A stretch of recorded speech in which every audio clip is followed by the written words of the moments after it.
Harry flew all the way over for a few days, spent some time here, went to same memorial service as his brother for their uncle. Reportedly stayed with his uncle Charles Spencer at Althorpe. But they did not say a word to each other. Welcome back to the Royals with you, Roy Onika, and me, Kate Mancy. Now, Kate, there's a lot to get into naturally, but the most important question, how was your holiday? Oh, so nice. Thank you very much. Very good. Did you tune Switch out? off. Within about a minute of getting back to the office, my tan is already fading before my eyes. Yeah, so Good it was break. good. Tune out as much as you can Did because you it was mute quite the busy, WhatsApp wasn't groups? it? No. Maybe the reporters one I did. Did you mute the I daren't. podcast one? I listened to your podcast with Hugo. I thought it was very good. And I listened to yours with Elsa and thought it was splendid. Oh, fabulous. Well done, us. Well done. I Well. missed you there. Although I did go to Martha's Vineyard and saw where Princess Diana used to stay. Did you? And she was there. What was it like? I wasn't staying there, needless to say. It's a very fancy hotel. Can you expense that as research? Oh, I wish. No. I think it's the answer to that, sadly. Very nice. I can see why Obama and everybody goes there. It's lovely. Very sweet. A place called Edgartown in Martha's Vineyard. So that was nice. Did That you was bring my us- one little slice of royal. Did you bring us a souvenir? No, sadly not. No, not this time. Rubbish. What about you? I went all over the place. Mysterious. A little trip to Montecito. No, I can exclusively reveal I did not go to Montecito. I went to the Sun. 2 places in the Sun. Good. Yeah, hence my amazing tan, which you haven't commented on, but thanks. You looked very sun-kissed, Roy. Thanks, Lovely, love. lovely. Well, I feel that's probably enough of holiday pleasantries. It's September, it's grey, I can see the rain outside, and it feels like we're firmly in autumn, and that means Royal News is rumbling again, or the diary's back rumbling again anyway. The diary's rumbling. The stories about Harry are rumbling. Should we start with Harry? Because he's been in the headlines again, hasn't he? We should. So reports, which feel like a strong word, but reports broke last week that a reunion was potentially on the cards. And I'm quoting from this very paper in a piece by Hilary Rose. Prince Harry's apparently bored and wants to come home. 8 years since he met Meghan, 6 years since he married her, 4 since they flounced off to America. He's back in touch with old friends and advisors and seeking to rehabilitate his image. So what's going on? Operation Bring Harry in from the cold, or is this just wishful thinking in his mind, do you think? Honestly, I don't even think this is wishful thinking in his mind. I have not picked up from any of Harry's friends or people very close to him recently that he is seeking some great return to these shores. I think he likes coming back for the occasional charity gig. I think he enjoyed his trip back here in May for the Invictus anniversary and for a couple of things around that. He did that stuff for Scottish Soldiers, didn't he? But I don't get the sense from having recently spoken to a lot of his friends that he's looking for some sort of grand blueprint to come back. I'm slightly sort of baffled by some of those stories, and I don't like to kind of knock colleagues' reporting, but I read some of that stuff last week and just thought, it's one thing to kind of keep in touch with your old mates here and sometimes like tap up on, an old advisor for advice on something. This was a story in the Mail on Sunday that said that he was back in touch with friends, looking for a way back in, essentially. Yeah. But I think I just don't what's get that happening, vibe. I think what he does want is he genuinely wants that security to be reinstated. So obviously when he left the royal family or royal duties, he was told you don't have automatic right to police sanctioned security. Yeah. I wrote that story years ago now, but this fight has been going on in the courts ever since. And I think that's it. That's what he wants. He wants that back so that he can come home.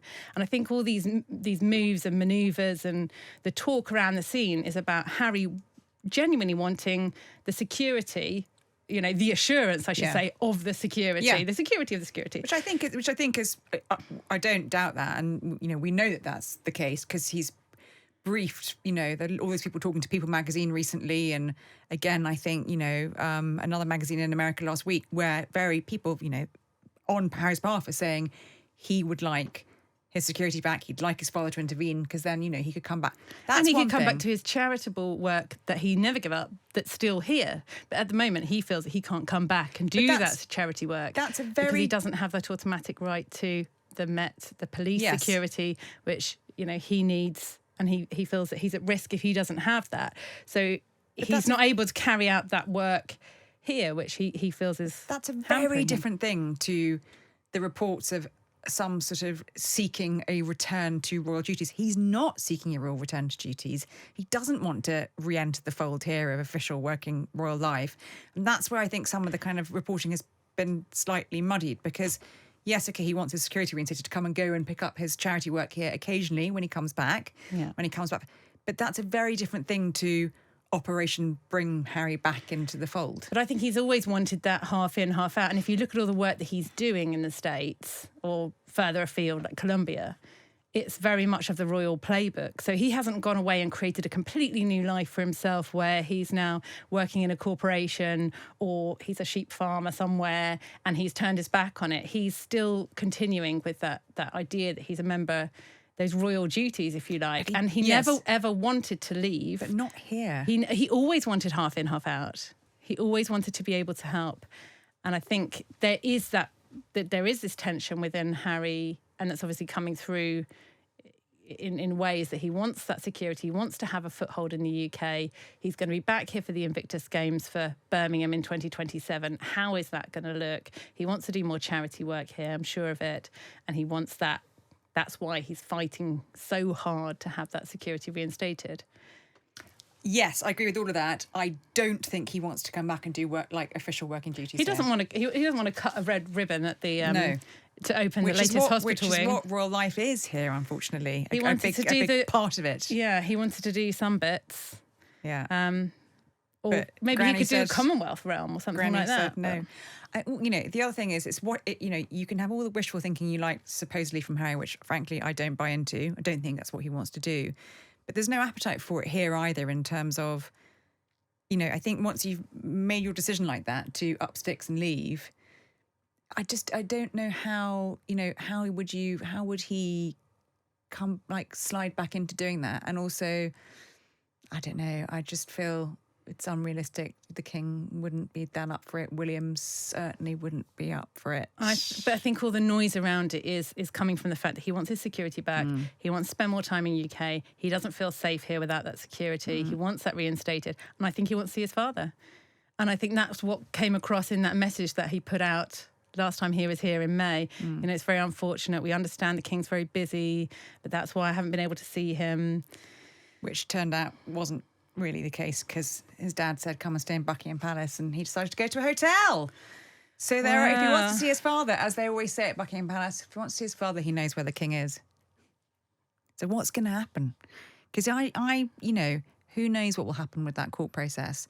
But the decisions have gone against him recently. I do think the decision to take his security away was a wrong one. I think he should have had automatic right to security. Whatever you say about him, he still remains the king's son. There's always going to be a risk. There's always, he served in Afghanistan. We don't know the ins and outs of the security risk against Harry. That's for, the Home Office.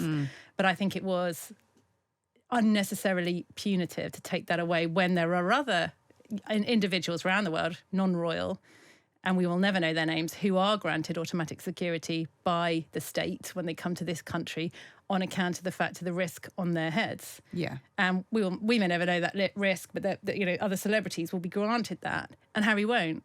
And I think that's unfair. To be continued. Yeah. So a lot of the chat around, will Harry come back to the UK more regularly? Will there be a reconciliation? Won't there be a reconciliation with the family? This all bubbled up again last week in terms of reconciliation or lack thereof when Harry came back for a memorial service, actually, for his uncle, Lord Fellows. Yeah. So there was an opportunity of reconciliation because both William and Harry attended the memorial service for Lord Fellows up in Norfolk. Lord Fellows was, of course, the late Queen's private secretary in the 1990s. They both came. I think Harry's presence there was a surprise to many, not the immediate family. Obviously, the Spencers knew he was going to be there, but I think it was a surprise to a lot of friends who were there. They didn't know he was coming. Indeed. And we know from people who were there that they did not speak. They were very close to each other, but they sat apart in the church, and in the reception afterwards, in the sort of drinks afterwards, no words were exchanged. So let's just boil that down. Harry flew all the way over for a few days, spent some time here, went to same memorial service as his brother for their uncle. Mm-hmm. Reportedly stayed with his uncle Charles Spencer at Althorpe. But they did not say a word to each other. He remains close to the Spencer family, but not the royal family. It doesn't surprise me that they didn't speak to each other at this memorial, but I think it's a real shame. Particularly Lord Fellowes is just such a big part of public life as well. There was a brilliant quote from him when he worked at the palace, and he said, "We don't have protocol here, just bloody good manners." Well, he saw the Queen and the royal family do some very rocky times, didn't he? Some very turbulent times in the 1990s. He was private secretary and by the Queen's side when the Windsor Castle fire happened in 92, Charles and Diana's separation in 95, their divorce the following year, Diana's death in 97. So he was part of the family and the institution. Yeah. So he was a really unique had a unique role. But a sort of a figure of reconciliation and bringing people together and, you know, a bridge over troubled waters, you could say. So for the brothers to both be there paying tribute to him, but not able to look at each other or speak to each other, I think speaks to the fact of it's another issue that's going to potentially make Harry's any kind of re-entry into the royal fold, if that was ever to, you know, happen, tricky. And where he stayed as well, if you think he was staying at Althorpe, where Princess Diana was buried, over the course of her anniversary, because her anniversary was 2 days after the memorial service. We don't know that he was still here then. We don't know. But know. I mean, look, if the reports are correct, he was staying at Althorpe at that time, around his mother's anniversary. That's a poignant moment at which he might think, you know, reach out to William. But that it just shows another example. There are many of the fact the brothers are so far apart. They can be sitting meters apart. They are worlds apart. They are worlds apart. It's very sad, but it is what it is. Families, eh? Yep. Kate, tell me about your day, because you've been hanging out with Her Majesty the Queen, right? I have been, yes. I've been... Where have you been? Who have you seen? English National Ballet in East London. So she became a patron of the charity earlier this year. This was her first visit to go and see their centre. They've got this amazing centre in East London. They moved in 2019, and it's a home of English ballet. It's the kind of epicentre of it. Now, we know the Queen is a massive ballet fan. She's spoken about it before. She's part of the Silver Swans, isn't she? Which is this kind of dance group for people who are of a certain age, let's say. Let's be nice Sprightly, about that. in their 70s. Sprightly seniors. Silver Swans. Yes. And then she does it with a group of friends to keep fit, doesn't she? She does that. She does her Pilates in the morning. Yeah. And so she was there. She's now the patron. She's thrilled about it. Genuinely, she was wearing a little ballerina brooch. Do you know what? There was a massive pile of tutus in the corner. Tutu there. And I said, who are they for? And I so wanted to put one on, but I didn't. You did? No, I wanted to, but I didn't. Oh, right. You so should have done. I might go back. You should have done the Royal Rota wearing a tutu. That would be a good way to keep the photographers away, because they're about like a metre That could have been around. on you. The Royals with Royal and Kate picture. You in a would tutu. have been so good. I don't think they have them in my size, especially after all the Spanish tapas I had on holiday. But we don't see the Queen at the ballet very often, do we? She doesn't actually go to the ballet that often, does she? Well, she does love the ballet. So she got to see them rehearsing. So there's a new production of Giselle that's come out. There's a new production of The Nutcracker, which they were performing. And there was quite a nice moment when the two principals in one of the new performances, the new productions, one of the artistic directors leant over to Camilla as she was watching them rehearse. And she said, you know they're married, the two ballerinas to each other. And she went over, and she loves that sort of gossip, doesn't she? She went over, she goes, I hear you're married. Because they had this it was a pas de deux, very intense kind of... Intimate, close. A kind of a duet sort of dance. Yeah. And there was a real charisma between them. And then, you realise they actually have been dancing together for a long time and are married. There's ballet pillow talk going on. They've been married for years. They've got a child together and all that sort of thing. But she really got to know the people as well. So that was quite fun to see. Well, she's had a busy week, the Queen. Earlier, she was at the Dyson Cancer Centre in Bath, where she met patients. And of course, King's still undergoing his own treatment for cancer, which somebody was speaking to somebody the other day, and they said to me, oh, we've sort of all forgotten that the King had cancer because he's been so busy and active. But he's still having his weekly cancer treatment. And she was asked how he was doing. She was, and she gave us a bit of good news, didn't she? She said, yeah, he was doing very well. Yeah. And I thought what was really interesting as well was that she was talking to a male patient at one point who had been having chemotherapy, who said how tired he got from the treatment. And she said, it's interesting, a lot of men find it quite hard to admit when they get tired from the treatment. A lot of men. Which rang, one man which rang in particular. true, didn't it? We know that she's had quite a hard job holding Charles back from doing a lot of duties, because when we... Reining him in, no pun intended. Reining him in like a caged lion. Oh, here we go. But we talked about this a while ago, how when the palace announced he was going to slowly come back to duties in April, and it was going to be a sort of very low-key summer programme. Really low-key. And it was just sort of back to Charles's, scattergunned the country. 11 billion duties a day. And I thought that was quite an insightful comment from her, because he probably is exhausted a lot of the time. He's going through cancer treatment. The guy is 75 years old. The King, I should say, before listeners go, you're so casual calling him that guy. I know, the King.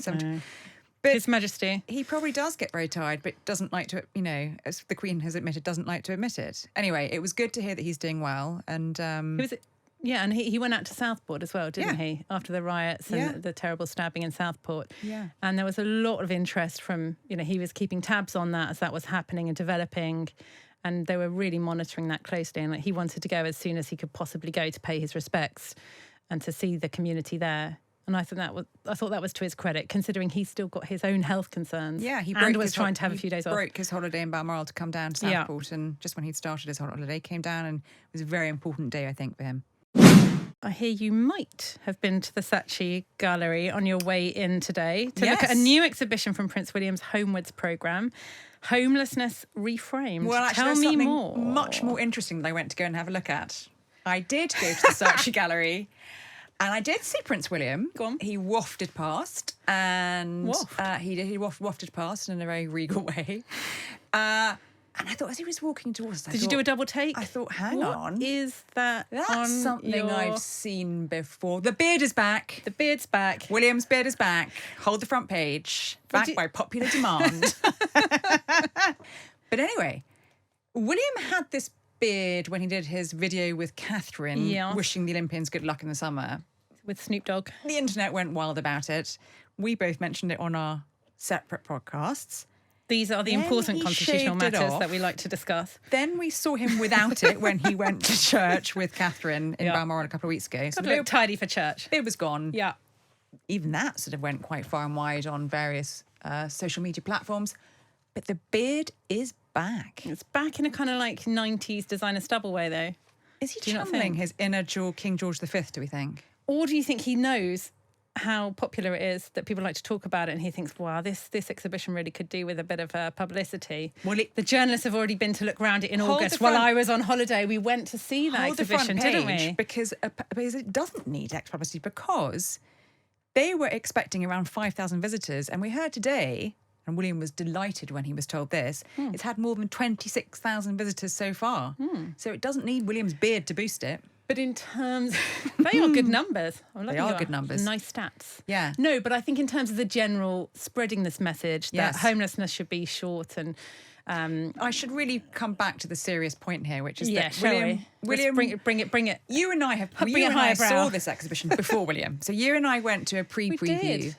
And it's an exhibition at the Saatchi Gallery, Homelessness Reframed, which is seeking to change people's perceptions about homelessness and it not be all doom and gloom. Reframe it. And there are works of art from artists there who have lived experience of homelessness. There are works of art by very famous artists like Mark Quinn. And there are, Rankin's photography. Rankin. There are works of art by children and communities who've made a sort of series of doors which you can listen. There are sort of recordings on them which are supposed to be sort of symbolic of doors and pathways to ending homelessness. It's a very uplifting exhibition. And William went to see it for the first time today. But the beard was what we were all talking about down at the Saatchi Gallery. There is a brilliant part of that exhibition, just to go back to the art, somebody who lived in their car when they were homeless has now taken this kind of little Peugeot apart and made it look like a house. Did you get into it? Because I got into that. It's very... Someone asked me to go and step inside it when we went look around it, and I did. No, walk around the outside. I went into it. I immersed myself in the art, Kate. Did you? Well done. I did. Well, you are a former arts correspondent, so... I am. That's what we would expect, Roya. I lived and breathed that piece of work in the exhibition. Anyway. No, but it is very moving. And we met some of the people, didn't we, who had... Yes. Who had created the art and heard some of their very moving stories. Traumatic stories, actually. And no doubt they'll feature... Some of those stories and those experiences will feature on this big television documentary that William's going to be doing. Yes. It's coming out this autumn. It is. So we look forward to that. We'll be talking about that more. Anyway, if anyone wants to go and see that exhibition, it's on till the end of the month and it is free. Yes. Right, Kate. As it's September and it feels like we're back to school with a new school term, I think we should look ahead to the term ahead. So what's coming up? What should we be looking out for, planning for, interested in? Gosh, it sounds like our editor here. What have you got? What have you got? What's your list? How's your diary looking for the autumn, Kate? Pretty chocker, as is yours, no doubt. Mine's empty. I don't know what you're up to. Boom. This Sunday marks second anniversary of Charles's accession. Can you believe the death it? of the late Queen? 2 years. 2 years of the new reign. We expect him to mark it privately, but it's always an opportunity to think, well, how's he doing? How's it gone, do you think? Well, I can't quite believe it's been 2 years. This year, I mean, you would never, 2 years ago, there's no way any of us could have foreseen what was going to happen in terms of the King being diagnosed with cancer, the Princess of Wales being diagnosed with cancer, a very different, strange kind of first half of the royal year. Yeah. But I think 2 years in, with his feet under the desk 2 years in, I think it's been pretty steady ship. I think the rest of the royal family have had to play their part. The Queen has played an enormous part in keeping the sort of show on the road for the first few months of the year when the King withdrew from public duties. William stepped back a little bit in order to support his wife and his family. And I think actually it feels like, you and I... next month we'll be going off to Australia with the King and Queen. There's a very big trip coming up. Yeah. And that was very uncertain and in the balance a few months ago. So I think the King will feel, who knows how the King feels, but he will feel, but I think, they've got the confidence to... relieved. They've got the confidence to say, to go ahead with that tour and announce it and to start laying out those plans, which is always a kind of positive sign, isn't it? Yeah, it's encouraging. The Kensington Palace side of things has been more quiet, I think we can say. And we wait to hear for an update on Princess of Wales's health.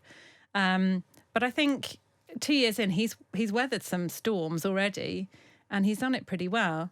Well, now, interestingly, one of the biggest storms he weathered very early in his reign was the publication of Harry's book. Yeah.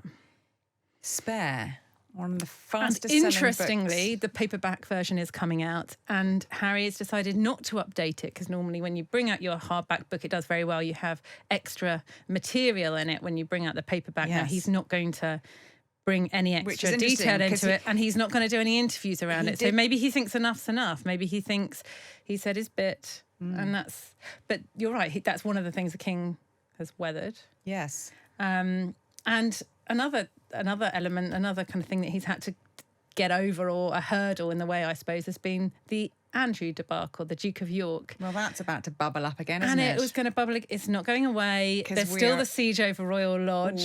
There's the siege of the Royal Lodge. He's still in there. But we had the Netflix drama Scoop a few months ago. Yeah. And now we've got a 3-parter coming out on Amazon Prime from Emily Maitlis's perspective. Yes. Not 1, not 2, but 3 episodes of that Newsnight interview, which we could discuss next week. I think the detail of it, because that would be really interesting. Well, we'll have seen trailer, that, and the trailer indicates that actually there's more of Andrew's side of things, which presumably they're kind of filling in the gaps of what was going on in his mind in the run up and in the aftermath of that. It never goes away. No, it never goes away. The spectre that looms and never really goes away. That's got to be on Charles's to-do list, I would say, for the reign. And I think he realises that that's something he's got to sort out, that the issue with Andrew. And Australia and Samoa, it's going to be the first time that the King, when he goes on that big tour, it's going to be the first time that he's gone to the Commonwealth. head of government meeting as monarch, because we were both there in Rwanda when he stood in for the Queen. That was a good trip. It was a great We trip. had a good dinner that We had a trip, great didn't time. Apart from We did some work too. we did lots of work. There were some really harrowing parts, I think, as well, when we went to see the genocide. I found that trip really museums. interesting. It was a really interesting trip. Particularly as it was very interesting in terms of transition, because Charles went representing the Queen with Camilla, and he gave a very big speech, tackled a lot of important issues, including slavery and all of that, and didn't apologise, but said it should never have happened. And it was really interesting. I remember talking to the Queen's then Private Secretary, Sir Edward Young, who I had a natter with after one of the engagements, and I asked him, how much of a close eye is the Queen keeping on this? This was before Charles had given his big speech, and he said Her Majesty is keeping a very close eye on it, and had been very involved backwards and forwards in the editing of that speech, and I found that fascinating. Yeah. And now, as you say, he goes in his own right as head of the Commonwealth. And looking back on that trip, as opposed to this trip, now he's going as monarch, because at the time, if you remember, Boris Johnson had this plan to send asylum seekers out to Rwanda to be processed. We heard there was a bit of a clash, didn't we, with the when King they and came Boris? to Britain. So, and before Boris got on the plane to come out, the King was already in country. Boris was just about to fly out, and he decided to brief some journalists that, perhaps the King's comments on the issue or thoughts on the issue weren't particularly helpful. And they had this kind of ding dong, but a kind of cup of tea meeting, which was private out there in one of the meeting rooms there at Chogam. And that was interesting because that was Charles, as Prince of Wales, like he would do, with his own opinions and letting them be known. I don't think you would have that today. No. Now he's king. So we're now going to see, it does make it is a shift in his character and the way in his public persona as well. I think now that we'll see in Chogam, he'll address it only happens every 2 years. So he'll address it as monarch, and that will be really interesting. Something for our dear listeners to look forward to, because we'll have some special episodes coming their way, won't we? From our trip. And we're taking producer Callum with us. It's official. It's official. He's coming. He's in the bag. I reckon that bit's going to be cut. I reckon that won't find make the out, final won't we? edit. Well, Callum can decide if he wants to keep it in or not, I suppose. Anyway, watch this space. Watch this Australia, space. here we come.